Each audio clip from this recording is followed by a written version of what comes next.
దేవుడు అంటున్నాడు, మీరు పెదవులతో కనపరుస్తున్నారు, మీ హృదయాలు దూరంగా ఉన్నాయి. ఎందుకంటే యెషయా గ్రంథంలో ఎజ్కేల్లోని దేవుడు అంటానే ఉంటాడు, మీ పెదవులతో నన్ను ప్రార్థిస్తున్నారు. మనము పెదవులతోని ప్రార్థన చేస్తున్నాం, పెదవులతో మరి వాక్యం చెప్తున్నాం, కానీ హృదయం దూరంగా ఉంది అని చెప్తున్నాడు. ఎందుకు దూరంగా ఉంది? అసలు ఈ హృదయంలో ఎవరున్నారు? హృదయంలో దేవుడు ఉన్నాడా, లేకపోతే ఇంకెవరున్నారు?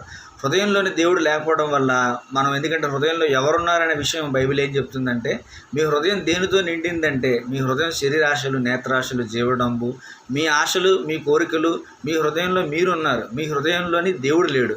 అందుకనే దేవుడు అంటున్నాడు, మీ హృదయంలో నన్ను పెట్టుకోండి, మీ హృదయంలో నన్ను ప్రతిష్ఠింప చేసుకోండి. ఎందుకంటే హృదయ శుద్ధి గలవాడే దేవుణ్ణి చూస్తారు. పెదవులతో మనం గణపరించినంత మాత్రాన, పెదవులతో మనం గుడ్ల చెప్పుకున్నంత మాత్రాన, పెదవులతో మనం ఎంత వాక్యం చెప్పినా కానీ ఆ వాక్యం అనేది నీ హృదయంలో నాటబడకపోతే, ఆ వాక్యం అనేది నీ హృదయంలో ఉండకపోతే, నువ్వు దేవుడికి చెందినవాడు కాదు, నువ్వు దేవుడి రాజ్యానికి వారసుడు కావు.